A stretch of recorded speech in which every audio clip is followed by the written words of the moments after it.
In previous lessons, we explored the framework of Arizona's real estate licensing laws, the responsibilities of brokers, and the critical role of lawful supervision and disclosure in protecting consumers. That foundation leads us naturally to one of Arizona's most powerful consumer protection statutes, the 1967 Arizona Consumer Fraud Protection Act, codified under ARS Section 44-1522 through Section 44-1534.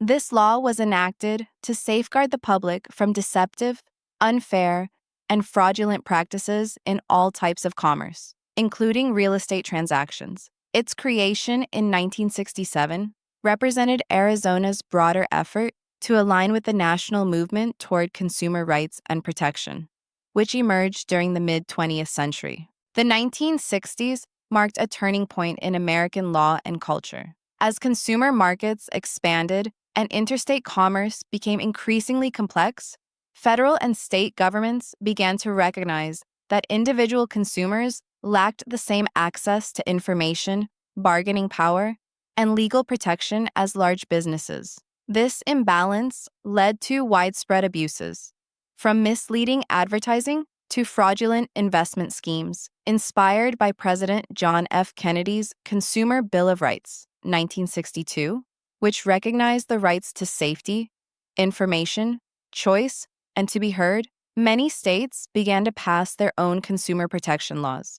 Arizona followed suit by enacting the Consumer Fraud Protection Act of 1967, ensuring that residents of the state had recourse when misled or defrauded by dishonest business practices. The primary purpose of the Arizona Consumer Fraud Protection Act, CFPA, is to prohibit deceptive or fraudulent acts in connection with the sale or advertisement of merchandise, which includes real estate under ARS Section 44-1522. It is unlawful for any person to use deception, false promise, misrepresentation, or concealment of material facts in connection with the sale or advertisement of merchandise, whether or not any person has actually been misled or damaged. The term merchandise in this statute is broadly defined to include any objects, services, intangibles, or real estate offered for sale.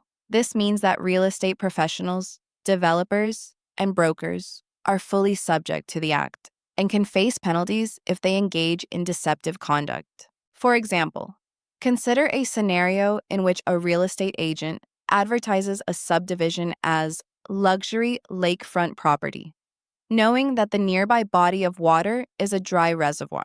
Even if the buyer does not suffer immediate financial loss, the mere act of making a deceptive statement with intent to induce a purchase violates the Act. The law does not require proof of actual damages, only proof that the representation was misleading or that a material fact was omitted. The goal is to deter unethical behavior before it results in harm. The Act gives enforcement authority to the Arizona Attorney General, who may investigate alleged violations and bring civil or criminal actions against offenders under ARS Section 44-1524. The Attorney General has the power to issue subpoenas, conduct hearings, and seek injunctions or restitution for victims.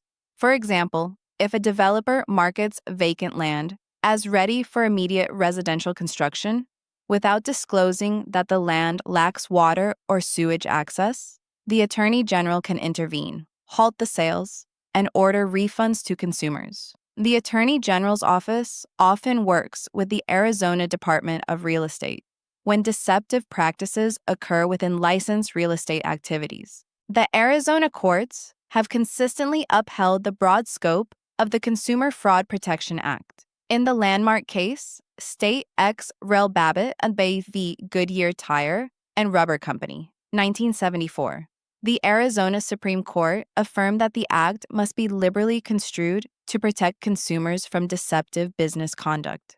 This ruling reinforced the principle that intent to deceive or actual loss is not required for enforcement, only that the conduct or representation was likely to mislead a reasonable consumer.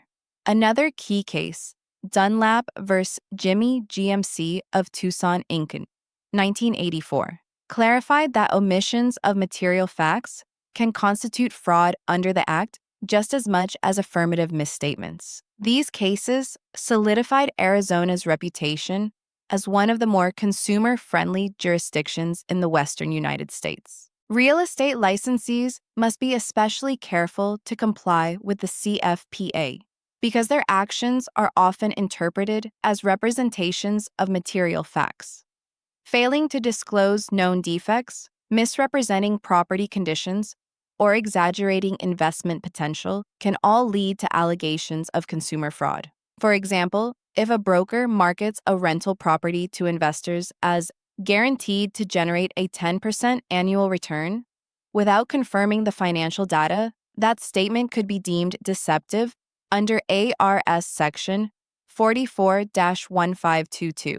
Even well-meaning licensees can violate the Act through careless advertising or omission. Therefore, honesty, full disclosure, and transparency are not only professional duties under ARS Section 32-2153 and R4-28-1101, but also legal obligations under the Consumer Fraud Protection Act. The CFPA also works in harmony with other laws designed to protect Arizona consumers. It complements the real estate statutes under Title 32, the Subdivided Lands Act, ARS, paragraph 32-2181, and the Homeowners Association Disclosure Laws, ARS Section 33-1806 and Section 33-1260. Together, these laws ensure that buyers receive truthful information about properties, financing, and community restrictions before committing to a purchase. For example, a developer who conceals pending foreclosure proceedings on a subdivision while continuing to advertise homes for sale could be prosecuted under both the Consumer Fraud Protection Act and Title 32 licensing provisions. The penalties for violating the Act can be severe. Under ARS Section 44-1528, violators may be subject to injunctions, restitution, civil penalties, and even criminal charges for willful misconduct. Each act of fraud can result in a separate fine, and the Attorney General may seek damages on behalf of all affected consumers. For real estate licensees, violations can also trigger disciplinary actions by the ADRE, including suspension or revocation of their license under ARS Section 32-2153 for dishonest or fraudulent conduct. The dual enforcement system between the Attorney General and the ADRE ensures that both consumer restitution and professional accountability are achieved. Review summary. In this module, we learned that the 1967 Arizona Consumer Fraud Protection Act was enacted to protect consumers from deceptive practices in commerce, including real estate codified under ARS Section 44-152, 1 through Section 44-1534. The Act prohibits false promises, misrepresentations, and concealment of material facts. The Attorney General enforces the Act through investigations, injunctions, and restitution actions. While Arizona courts have broadly interpreted the law to favor consumer protection, real estate professionals must be truthful and transparent in all representations, advertising, and disclosures to avoid liability. The Act's purpose is preventive as well as corrective. It aims to stop dishonest practices before they cause harm. Discussion. Why was the Arizona Consumer Fraud Protection Act of 1967 enacted? Answer. To protect consumers from deceptive and unfair business practices by prohibiting false or misleading representations in commerce, including real estate transactions. Does the Consumer Fraud Protection Act require proof of actual damages to enforce? Answer. No. Enforcement only requires proof that the conduct was deceptive or likely to mislead consumers, even if no one suffered financial loss. Who enforces the Arizona Consumer Fraud Protection Act? Answer. The Arizona Attorney General. Who may investigate? issue subpoenas, and seek injunctions or restitution for victims under ARS Section 44-1524. How does the Consumer Fraud Protection Act relate to real estate? Answer. It applies to real estate transactions because real property is defined as merchandise under ARS Section 44-1521, and any misrepresentation in selling or advertising property may constitute consumer fraud. What is an example of conduct that could violate both the Consumer Fraud Protection Act and Title 32 real estate laws? Answer. Advertising a home as move-in ready while concealing known structural issues violates both ARS Section 44-1522 and ARS Section 32-2153. Closing remarks. The 1967 Arizona Consumer Fraud Protection Act remains one of the most influential consumer protection laws in the state's history. It established a framework that prioritizes honesty, fair dealing, and accountability in all commercial activity. For real estate professionals, it reinforces the legal duty to represent properties truthfully and to disclose all material facts. The Act not only protects consumers, but also elevates the standards of professionalism within Arizona's real estate industry. By understanding and applying this law, licensees help preserve the integrity of the marketplace and the trust of the public they serve.